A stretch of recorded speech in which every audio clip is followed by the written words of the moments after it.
오늘 청년들의 화이팅 주일이면서도 또 가정주의를 마무리하기도 하고 또 청년들이 청년다운 신앙을 갖기 위해서는 구약에서는 신랑이신 하나님과 또 신약에서는 남편이신 예수님과 지금은 신랑과 남편과 한 몸이 되도록 돕는 성령님과 하나님을 통해서 뭔가 행복하고 기쁨과 활력이 넘치는 청년의 신앙을 갖자는 쪽으로 말씀을 드려서 이걸 질서와 조화를 찾다 보니까 쉽지만은 않았는데요.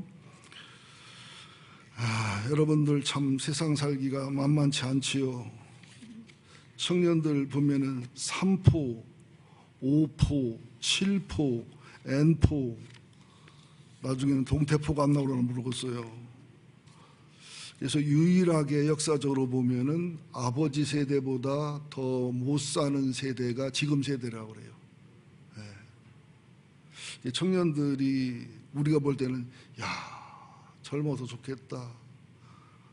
그러지만 청년들은 모르면은 가만히 계세요, 꽃내님.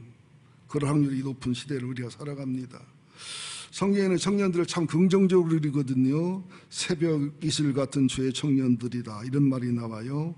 청년들을 하늘의 보배라는 것이지요. 예. 그리고 새벽 이슬 같은 하늘 청년들에게 주님이 준 비전과 꿈은 큰데 현실을 살기 바쁘고 또 수없이 많은 문제 속에서 어려움을 겪습니다. 제가 이화가 많지만 다 들을 수는 없어서 그 여성들, 남성들의 고민을 보면 취업, 연애도 이게 있어야 되기도 하고, 연애가 여러분 되게 피곤한 거예요. 붕어가 IQ가 0.1밖에 안 되는데 붕어 한 마리 잡으려면 고생 되게 하거든요. 남녀 교제하시면 중복 기도를 많이 해주세요. 능력 있게 연애하게 해달라고. IQ가 100이 넘는 사람끼리 그 낚시질하고 그거 힘든 거 어려운 겁니다. 또 대인관계, 반드시 사이코패스나 또 독특한 성격 소유자가 회사마다 있거든요. 공무원 시험 보는 일, 직장, 퇴사, 결혼 또 출산하고 나면은 고생하고 살았나가 또 고생하고 또 하나의 사람을 만드는 그런 현상이 현실로 나타나는 게 많거든요. 그러면서 아쉬운 게 이제 성공주의 시대다 보니까 어느 그 단체에서 조사를 했는데 새로운 억만장자가 한 사람 나올 때마다 극빈층이 100만 명이 증가한대요. 그러니까 성공은 꼭 좋은 것만이 아닌 거예요. 하나님 앞에 볼 때는 성공해도 거룩한 성공, 신앙 안에서의 건강한 성공을 해야 된다는 사실이죠. 예.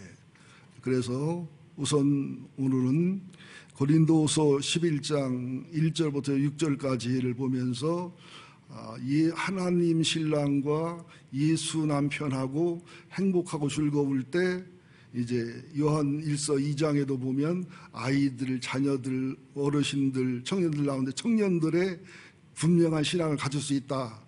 그래야 행복하고 즐거운 삶을 즐기며 환경을 이길 수 있다. 이런 초점을 맞춰서 말씀을 전하도록 하겠습니다. 여러분들 그 아내들이 행복한 분들이 있지요. 물론 부잣집 사모님이라고 행복한 건 또 아니더라고요. 보면은 돈 쓰고 과신하지만 진짜 행복한 여인들을 조사하고 제가 상담해 보니까 남편에게 사랑받는 여인이 행복해요. 그 남편이 너무 똑똑해도 여자들이 힘들더라고요. 너무 말이 많아도 소금 많이 넣어 짠 것만 힘들고 적당히 말하되 나는 이 세상에서 당신을 진짜로 제일 사랑한다. 어떤 사람을 봐도 당신 같은 사람이 없다. 그래서 사랑의 최고의 중심에 서 있을 때 여자들이 행복하거든요. 그러니까 성도님들도 신랑과 이런 사랑을 주고받고 이런 사랑을 누릴 때 남편 예수와 이런 사랑을 누리고 주고받을 때 행복할 수 있는 거예요. 우리가 환경이나 상황을 탓하지만 5% 영향이 있어요. 5%. 많으면 10%. 근데 90% 이상은 뭐냐면 신랑 하나님과 내 관계가 어떤 관계냐. 남편 예수님과 어떤 관계와 교제냐. 여러분 부부관계가 좋지 못하 행복할 수 있어요? 없어요? 없어요. 가만서성이란 말이 맞지요. 예. 그러면서 1절, 2절 한번 해석해 보는데요. 고린도서 11장 1절, 원하건대 너희는 나의 좀 어리석은 것을 용납하라. 청하건대 나를 용납하라. 여러분이 신랑 예수와 좋은 아내가 되기, 좋은 신부가 되기 위해서, 남편 예수와 좋은 아내가 되기 위해서는요, 뭐 순종하고 복종하고 여러 가지 원리가 있지만 우선은 목회자의 어리석음을 용납할 줄 알아야 돼요.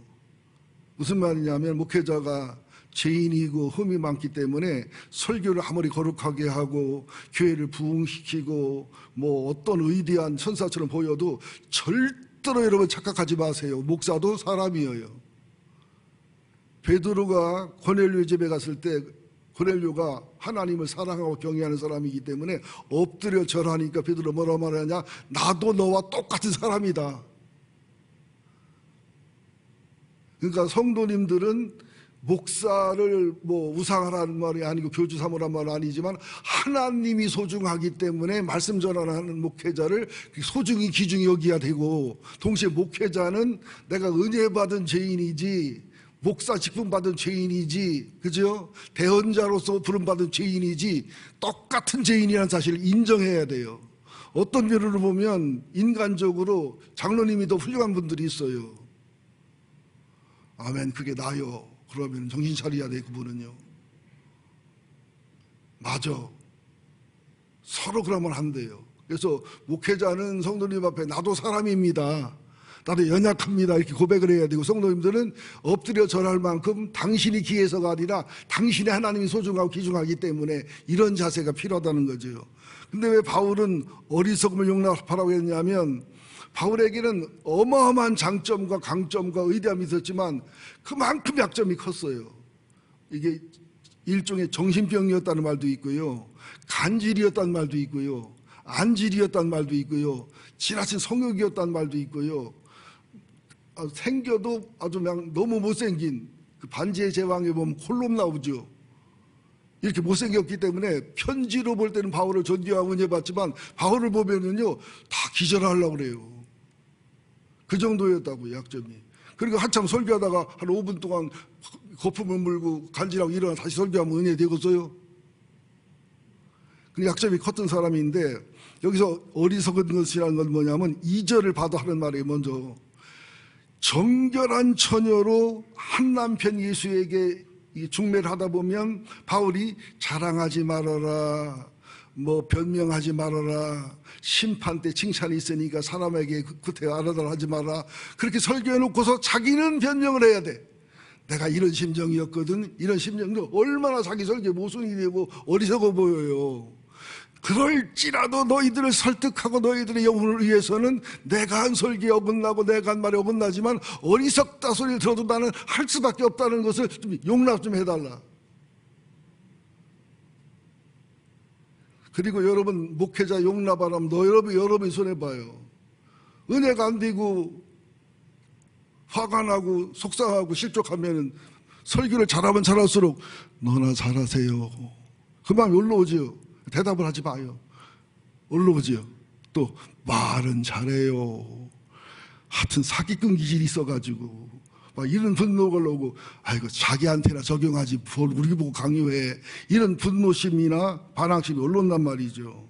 그리고 사도 바울은 자기를 미워하고 싫어하는 것은 초월한 사람입니다. 자기의 사도권을 인정 안 해주거나 자기를 싫어하거나 자기를 미워하거나 거역하게 되면 그 좋은 바울 서신의 그 좋은 주옥 같은 말씀들과 하나님의 진리를 깨달은 말씀을 거부하게 돼 있어요. 안 먹게 돼 있어요. 이게 두려운 거지요. 그래서 용납해달라고 사정을 하는 거예요. 여러분 수도꼭지가 이뻐서 사랑하는 사람 아무도 없어요. 수돗물 먹으려니까 사랑하지. 믿습니까? 믿습니까? 2절을 다시 받아봅시다. 내가 하나님의 열심으로 너희를 위하여 열심을 내노니 내가 너희를 정결한 처녀로 한 남편인 그리스도에게 드리려고 중매함이로다. 다시 말할게요. 부부 사이가 좋은 분들이 있어요. 남편에게 너무너무 사랑을 받고 신랑에게 너무너무 소중 여김을 받고, 내가 이 남자랑 결혼했으면 어떻게 했을 뻔했을까, 아우 결혼하길 잘했어, 결혼해봤자 뭐 반은 행복 반은 불행하다고 그래. 결혼해도 불행 안 해도 불행, 그러니까 해보는 게 좋다고 하는 사람도 있어. 이랬다가 하나님을 만나고 예수를 만난 사람들은 뭐라고 말하겠어요? 결혼하면 너무 좋아. 그죠? 여러분 보세요. 여러분 아들 딸들이 결혼을 일찍 하는 집안은 엄마 아빠 행복한 집안입니다. 10중 8구. 맞습니까? 맞습니까? 40이 넘어도 50이 넘어도 결혼 안 한 사람들은 물론 눈이 높아서 그런 경우도 있지만 대부분은 엄마 아빠 행복하지 못하거나 가정이 불행한 경우에는 조상님이나 불행하셔야지 대물려 나까지 왜? 이런 경우가 굉장히 많습니다. 우리 애들은 결혼을 다 30대 전에 했어요. 우리 행복하고 사랑하고 22에 결혼하고 24에 결혼, 어린 것들이 뭘 알아. 예수 때문에 행복했어요. 근데 여러분들 요새 뭐 취직이 어렵고 여러 가지 뭐 임신 출산 어렵고 이유도 있지만 안 그래요. 부모님의 행복은 결혼을 일찍 하게 해요. 부모님의 불행은 결혼을 늦게 하게 하나 못하게 하는 경향이 있습니다.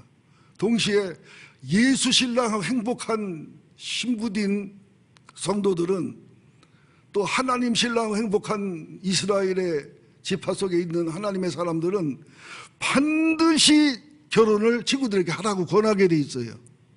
그리고 또 그 예수 신랑, 하나님 신랑의 친구들 있잖아요. 그 예수 신랑, 하나님 신랑을 닮은 친구들을 소개해서 어떻게든지 중매를 하게 돼 있어요. 맞습니까? 맞습니까? 여러분들, 내가 어떤 친구랑 결혼했는데 그 결혼한 신랑의 동생이 내 신랑보다 더 좋아. 그러면 내 절친인 여자한테, 절친인 친구한테 너 행복하라고 내가 해주냐고 방해를 해요. 어떻게 중매를 해주려고 그래요. 아니, 못 알아듣는 거예요. 여러분들, 내 신앙생활이 행복하다면 신랑, 남편, 예수, 하나님과 행복하고 즐거워서 사랑의 열매, 축복의 열매, 간증의 열매가 주렁주렁 맺힌다면 그 하나님을 소개할까요? 안 할까요? 그 예수님은 여러분 좋은 식당만 가도 소개하고 싶지요.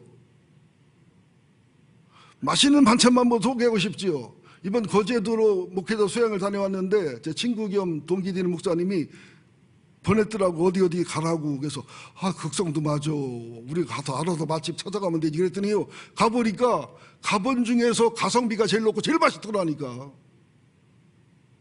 제일 맛있더라니까. 그래서 중매는 결혼할 당사자보다 중매쟁이가 더 중요할 때가 많아요. 중매쟁이를 믿고 사는 거예요. 우리들이 어느 과일 가게를 가더라도 그 집에 가서 중매쟁이를 믿어줘야 돼. 병원에 가도 마찬가지고. 여러분들, 그러면서 여기 보니까 내가 하나님의 열심으로 너희를 정결한 처녀로 중매한다는 말은, 열심이란 말이 열심만 말하는 게 아니야. 하나님의 열심은 반드시 이루고야 만다는 뜻이 포함이 되면서 하나님의 열심은 진리와 공의와 약속과 말씀에 어긋남이 없는, 완벽하고 완전하고 흠없는, 살아도 죽어도 후회 없는 그런 것을 의해서 열심내는 것을 열심이라고, 하나님 열심이라고 한단 말이죠. 근데 너무도 많은 교회가 열심히 내는데 동서남북이 없는 열심이 있어요. 뭔가 목사님의 자아실현이나 교회의 목표를 위해 열심을 내게 하는 것은 교인들을 노예로 써먹는 것이지 옳은 게 아니에요. 교회는 하나님의 열심이 있어야 돼요. 하나님의 영광, 그죠? 성서의 뜻, 그리고 분명히 축복이 되고 상급이 되고 하늘날 남는 영원한 것을 위해서 열심을 내게 하는 게 바른 목회고 바른 설교라는 사실을 기억하셔야 됩니다.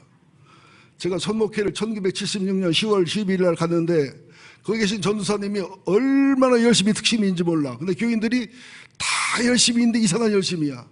어느 사람은 전사에 먹던 밥을 먹으면 복 받는다고 옆에 앉았다 내가 밥 먹으면 싹 뺏어가 먹고, 어떤 교인은 전사님의 아기를 봐주면 하나님이 복을 10배 준다겠다고 그냥 시간만 나면 아기 업고 있고, 모조리 열심을 자기와 자기 삶의 중심에 다 맞췄어. 그거 아니라고 깨우쳐주기 되게 힘들었네. 여러분들, 누구를 위한 열심? 누군가 자신을 위한 것도 아니고 어느 단체를 위해서도 아니고 내 야망을 위해서도 아니고 지도자의 숨겨진 자아실현을 위해서도 아니고 오직 하나님의 영광과 영혼의 구원과 순수한 목표와 목적을 의한 열심이 하나님의 열심이라는 거예요. 여러분, 세상을 살며 열심히 살았는데 후회가 있다, 그럼 바른 열심이 아니었던 거예요.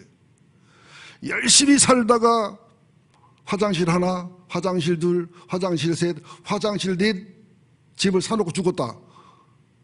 하나님 뭐라고 말하겠어요? 화장실을 4개 만들라고 수고했다 그러시겠어요? 자, 우리는 신랑 예수와 행복할 수 있는 믿음을 가져야 됩니다. 또 신랑 예수 행복하면 우리들이 연세가 높건 낮건 무조건 젊은이의 신앙이 돼요.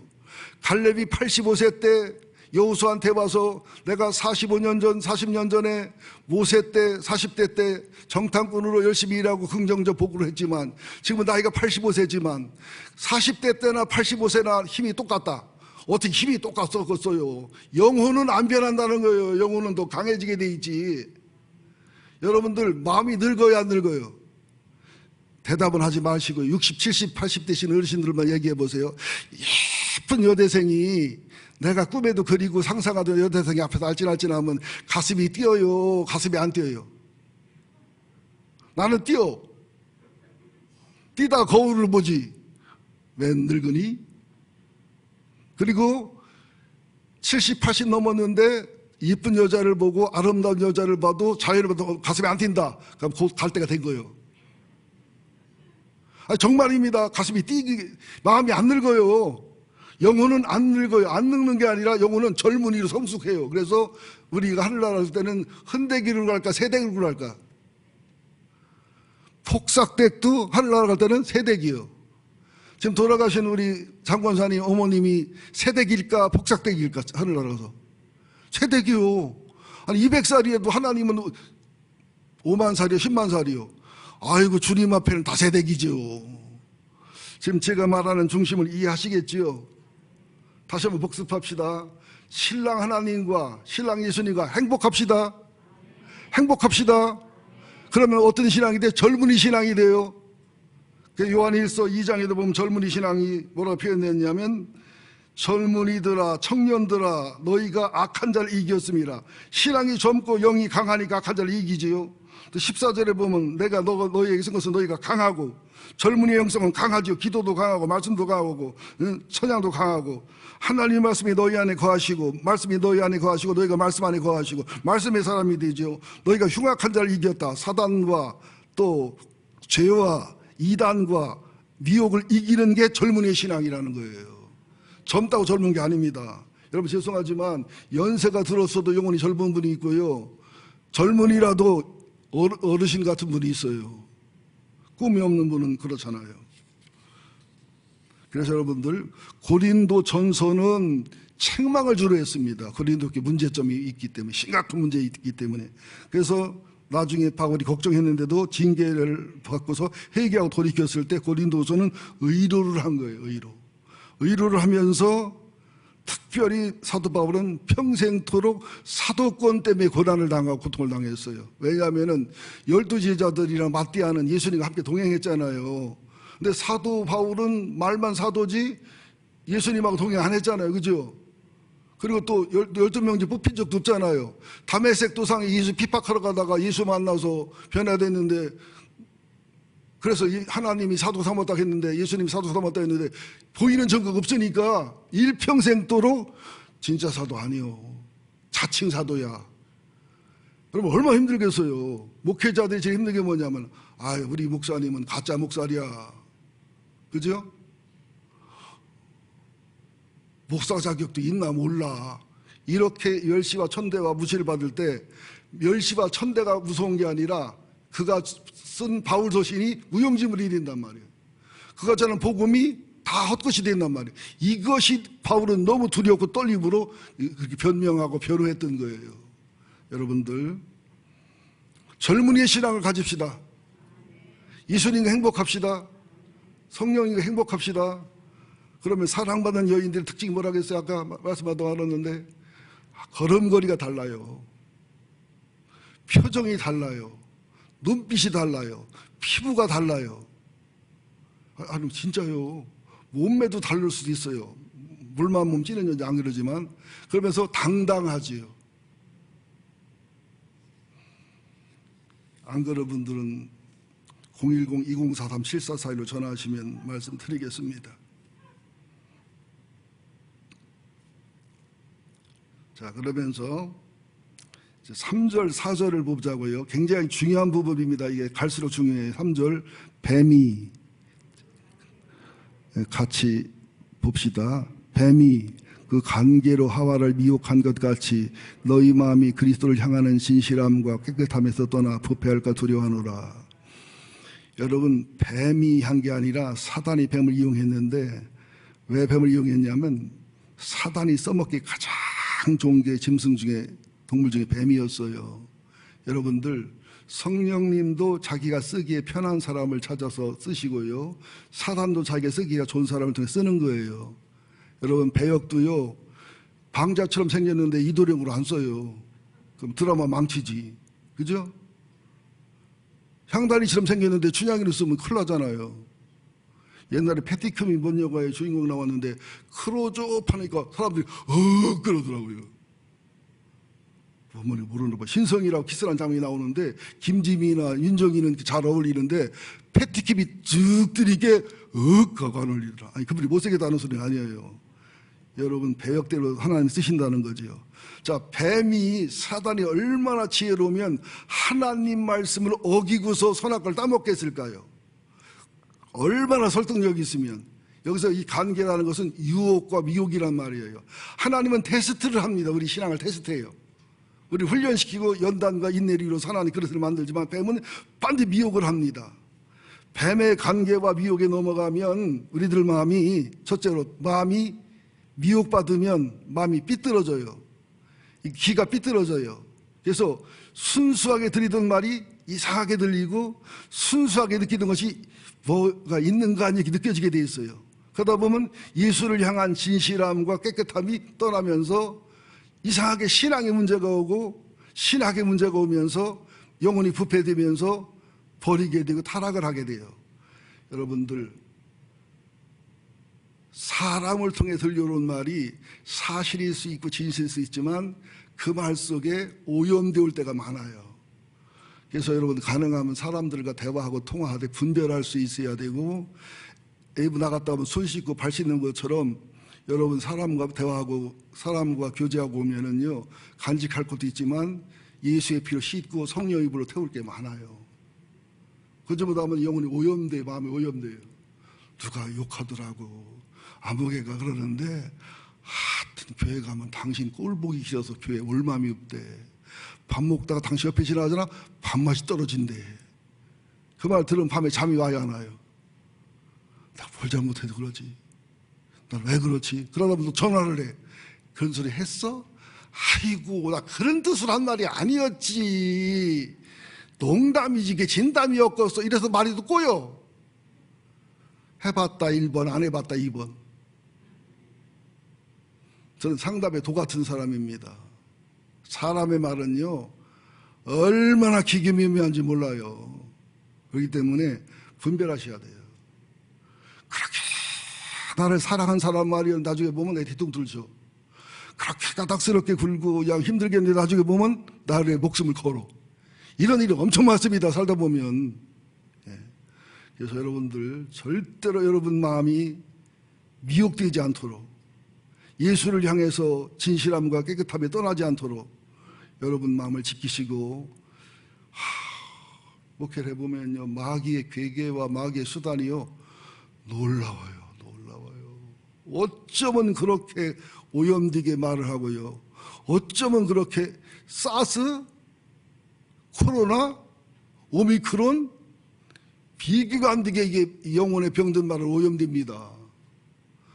목사님 왜 이렇게 설교 세냐고. 그거 예방주사도 그 치료사 놀라니까 세니까 세게 놀 수밖에 없는 그 좀 아픈 사연도 있잖아요. 여러분들, 뱀의 말인지 하나님 말인지 구분하셔야 됩니다. 그러면서 4절이 더 중요해요.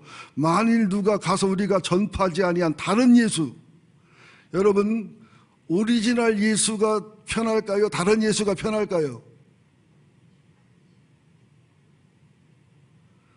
너희가 받지 아니한 다른 영, 예수 영이 편할까요? 다른 영이 편할까요?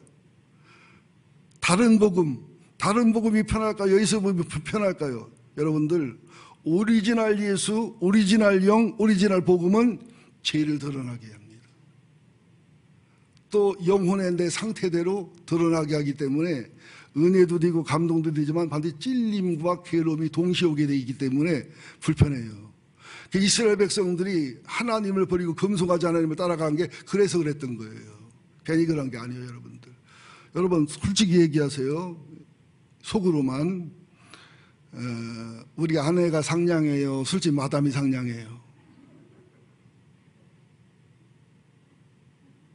우리 아내랑 잠자리가 행복하고 즐거워요?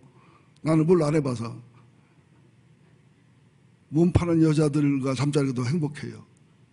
고백 받아보면요, 황홀하대요. 그럼 이렇게 물어보자고요. 내가 죽으면 자주자주 가서 술 많이 팔아준 술집 마담이 울까? 내 마누라가 울까? 예. 지금 너무너무 많은 다른 예수를 전합니다. 죄송합니다. 이런 말은 하는 게 좀 조심스러운데 유럽 같은 경우는요 7, 80% 목사님이 다른 예수를 전합니다. 성경 예수를 전하면 안 들어요. 미국은 한 50%라고 그래요. 한국도 이제 교단 따라 달라요. 침례교회는 뭐 거의 뭐 1%, 2%도 그런 분이 없습니다만은 뭐 교단 이름 안 될게요. 모교단은 한 40% 이상이 다른 예수를 전합니다. 왜냐하면 이미 그 신학대학 교수가 동부에서 영국에서 다른 신학을 공부하고 왔기 때문에 예수가 꼭 구원자로 유일할 필요는 없다. 너그러 보이잖아요. 천주교에서 뭐라고 말하면 하나님은 불교 하나님이나 기독교 하나님이나 천주교 하나님이나 원불교 하나님은 똑같다. 원불교가 찾아가는 길이 있고 불교가 찾아가는 길이 있고 기독교 찾아가는 길이 다를 뿐이지 거기서 만난다. 얼마나 너그러 보여요. 얼마나 천주교 멋있어 보여요. 근데 예수밖에는 구원이 없다고 이래버리면 저런 꼴통 저런 꼰대. 아니 그러겠어요 안 그러겠어요. 어느 대학생이 간증이에요. 나는 결혼 전까지는 남자친구가 있어도 동침 안 해. 그랬더니 우리 같으면 어떻게 하겠어요? 훌륭한 아가씨다. 중매 애들이 그런데 친구들이 그러더래요. 병신 너 같은 년을 누가 만날라나 불쌍하다. 여러분 보세요. 우리나라 지금 차별금지법이니 뭐 그저 동성애법이니 이게 법이요. 나는 여당 야당 전혀 따지지 않습니다. 그래서 저는 투표제 미리 하고 와서요. 성경적 원리에 어긋나는 사람의 정치는 악한 정치이기 때문에 찍어주면 안 돼요. 여당이든 야당이든 성경적 원리와 원칙에 맞는. 여러분 간통죄를 폐지한 게 옳습니까? 간통죄가 죄가 아닙니까 여러분들? 아니 저 목사 왜 갑자기 저래. 나는 여당 야당 아니라니까. 나는 예배당이라니까.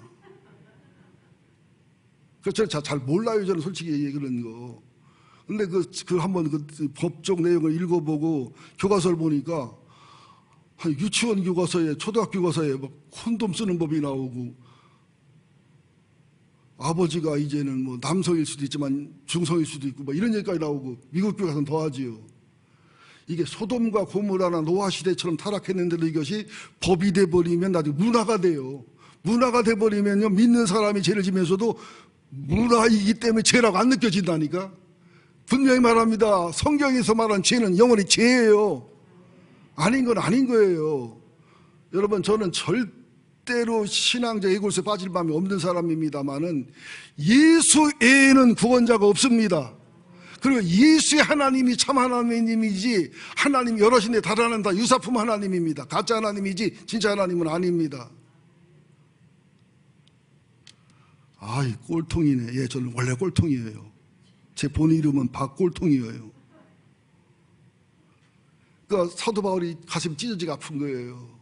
목숨을 걸다시피 예수 복음을 전했는데 율법을 완성한 예수의 복음을 전했는데 율법주의 돌아가지 할례주의로 돌아가지 영주주의 나타나지. 그러니까 교인들이 너무너무 잘 따라가 거기를. 술집에 가는 남편처럼 유기당하는 아이들처럼 너무너무 가슴이 아픈 거예요. 그래서 너희들의 신앙이 부패할까, 신학이 부패할까 낮이라 밤이나 나는 염려다. 여러분들, 신앙적 부패는 다윗을 통해 예를 들었는데, 신앙적 부패는 하나님과 관계가 문제가 생기고 또 왕이 꼭 나가야 되는 전쟁인데도 백전백승하니까 안 나갔어요. 그러다 보니까 모욕하는 여자를 볼 수는 있지요. 보면 당연히 감동이 오지요. 그거야. 이쁜 여자 보고 감동 안 오면 그건 그 사람이 아니요. 그 다음 얘기는 안 할게요. 그러면 이쁘다 아니면 또 목욕을 왜 거기서 이렇게 할까, 뭘 치고 하든지 가다가 좀 무슨 쉬는 거 좀 저 집 보내주라 이런 하든지 해야 되는데 누가 알아봐라. 이게 사단장 부인이요. 왕이 오라니 안 올 수 있나 동침하고. 그래가지고 나중에 얼마나 세상에 막 그냥 압살롬이 형을 죽이고 암논이 압살롬의 누이 동생 성폭행 아시잖아요. 가정과 나라와 민족이 완전히 파괴되다시피 하잖아요. 여러분, 하나님과의 관계나 예수님 관계가, 이 부부 관계가 잘못되면 이게 반드시 애들 문제로 봐요. 여러분들 애들 문제가 있어 힘들고 어려운 분들 아닌 경우도 있지만 대부분 엄마 아빠 하나님 관계 어떤가 점검해 보셔야 돼요. 엄마 아빠의 신앙생활 어떤가 점검하셔야 되고 하나님 말씀 앞에 점검해 봐야 되고 부부 관계를 점검해 보시면 거의 다 거기서 정답이 있습니다. 근데 내가 상담해 보면 엄마 아빠는 터치하지 말래. 하나님과 관계도 터치하지 말래. 그리고 그것만 해결해 달래. 해결 안 됩니다. 그 다음에 신학적인 문제는 솔로몬이에요. 솔로몬이 얼마나 지혜롭고 훌륭한 왕입니까? 근데 솔로몬이 아내를 여러 뒀거든요. 왕건도 아내가 많았는데 왜 그러느냐면은 전략적 이혼을 했거든요. 근데 특별히 솔로몬이 제일 사랑하고 좋아하는 신부가 누구냐면 애굽의 공주였어요. 애굽 공주가 애굽 사람들이 이쁩니다. 여러분 외국에 나가시면요, 파키스탄 여자 이쁜 여자 끝내주기 이뻐요. 제가 봤어. 한국 사람인데 아프가니스탄 여자를 하고 사는데 눈부시게 이쁘더라고. 근데 잠깐 탐날라고 하다가 말았어. 정말 이뻐요. 그 이쁜 여자니까 남자는 이쁘면 힘을 못 쓰잖아요. 그러니까 막 집도 따로 자기 성전만큼 크게 줘주지, 자기 집 왕궁처럼 크게 줘주지. 그 애굽 신을 위해서 신당도 지어주는 거예요. 이런 여자 한둘이 아니에요. 수백 명, 수천 명이니까 이게 건드려 얼마나 많이 줘요. 하나님이 책망하고 선지자가 책망하고 안 됐잖아요. 나중에 결과적으로 르호보암 대 나라가 반으로 갈라지면서 반도 아니지 둘 낳고 10개 가버리니까. 그러면서 솔로몬 때는 금방패였어요. 방패가 금방패 신앙, 오리지널 참신앙이었는데 르호보암 때는 애굽왕 시사하고 싸우다가 전쟁에 져가지고 금방패를 싹 뺏겨버리고 유사풀 노방패로 한 거야. 그러니까 여러분, 신랑 예수와 남편 예수랑 사이가 바르고 신랑이신 예수님 하나님과 사이가 좋고 젊은이의 신앙을 가져서 믿음의 승리를 하면 금방패 신앙이 돼요. 찬양도 금, 이렇게 되면 아멘 하라는 소리예요. 찬양도 금, 기도도 금, 예배도 금, 사랑도 금, 교제도 금, 헌신도 금. 그런데 이게 잘못되거나 하나님과 멀어지고 신학과 신앙의 문제가 생기면 반드시 기도가 놋, 금 같은데 놋이요. 예배도 놋, 그럴듯한데 놋이요. 모든 게 놋으로 변하게 돼 있어요. 자, 한번 물어봅시다. 우리는 지금 금 예배를 드리냐, 놋 예배를 드리냐? 아멘도 마찬가지요. 금 예배로서 아멘하는 사람이 있고 놋 예배를 아멘하는 사람이 있어요. 사랑도 마찬가지요. 금으로서 사랑하는 사람이 있고 놋으로 사랑하는 사람이 있다니까는요. 이거는 굉장히 중요한 얘기입니다. 여러분들 신앙생활 잘 하셔요. 순수한 분들입니다. 그러나 절대로 한 남편인 그리스도에게 정결한 처녀로 중매하는 게 목회자가 할 일이라면 그 일하다가 좀 부족한 것이 있어도 용납하면서 뱀의 관계와 유혹에 넘어가지 말고 예수를 향한 진실함과 깨끗함에 떠나지 말고 부패하지 말고 우리가 그동안 듣고 배웠던 성경의 오리지널 예수를, 오리지널 하나님의 영을, 오리지널 하나님의 복음을 다른 복음으로, 다른 영으로, 다른 예수로 바꿔하는 금으로 지킬지언정 노신앙이 되지 않기를 예수 이름으로 축원드립니다. 마지막으로 예화 하나 하고 마무리할게요. 그리고 3번은 금요일날 하시면 되는데 이래도 금요일날 안 올 분 안 오시는데, 너무합니다, 너무합니다, 당신은 너무합니다.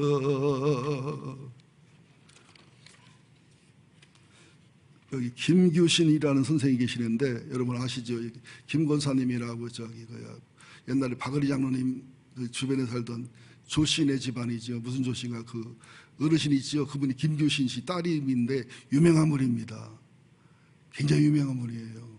근데 그 김규신 씨가 그 양정고보 교사 때 송기정 옹이 25살인데 고등학생이었어요. 그때 동경하고 한옥계 사이에 42.195 마라톤 경주가 있었는데, 이거 뭐냐면 올림픽 출전할 선수를 뽑는 시합이었는데, 그때 송기정이 김교신을 엄청 김교신 선생님을 사랑하고 존경했어요. 그러니까 전철을 타시든지 승용차를 타시든지 나를 쳐다봐 달라고, 내 선생 얼굴 보고 뛰겠다고. 그래서 날 보면 다리에 힘이 나나 왜 그러지 그런데 반을 돌고 났더니 손기정이 지쳐서 손이 떨어지더래요.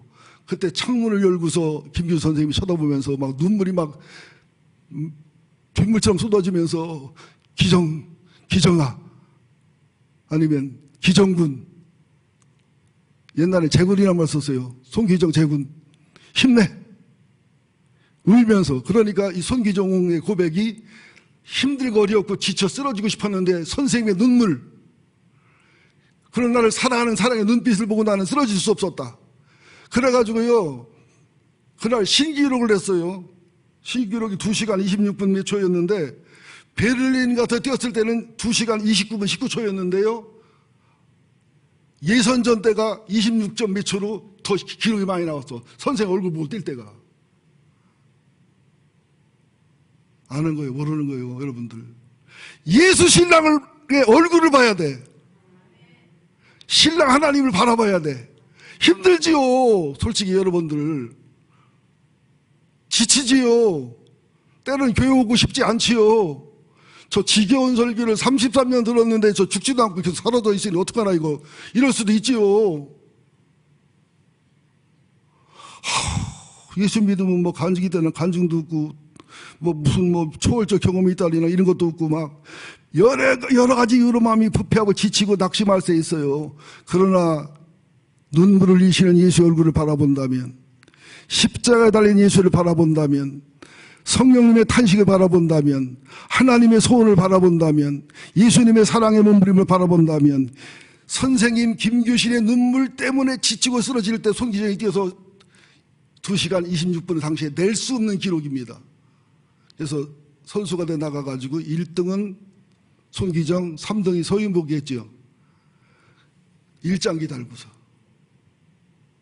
지금은 우리 태극기 달 수 있잖아. 여러분 이거 지치고 힘들어도 하나님 얼굴 바라보고 예수 얼굴을 바라보고 그냥 뜁시다. 결승전까지 기도하시겠습니다. 하나님, 우리 마음이 부패할까 두려워하는 목회자들의 마음을 알게 하여 주옵소서. 우리가 목회자들이 목회하다가 부족한 것을 용납하고 용서할 수 있게 하여 주옵소서. 정지하고 판단하면 내 영혼이 병들고 교회가 병듭니다. 하나님의 열심을 내게 하여 주옵소서. 정결한 처녀로 한 남편 그리스도에게 중매하는 그런 목회자의 심정을 알게 하시고 또 중매하는 성도로 살게 하여 주옵소서. 집에 어린아이가 태어나야 집이 행복하고 힘이 있는 것처럼 새신자가 등록할 때에 우리가 전도해서 생째배기 성도를 교회에 불러드릴 때에 교회의 성령의 불이 계속 활활 탈 줄로 믿습니다. 주님 오시는 날까지 성령의 불이, 중매의 열심이, 중매의 사랑이, 하나님을 향한 진실함과 정결함이, 주님 얼굴 바라보고 뛰는 신앙의 띠이 멈추지 않도록 축복하옵소서. 예수님의 이름으로 기도합니다. 아멘.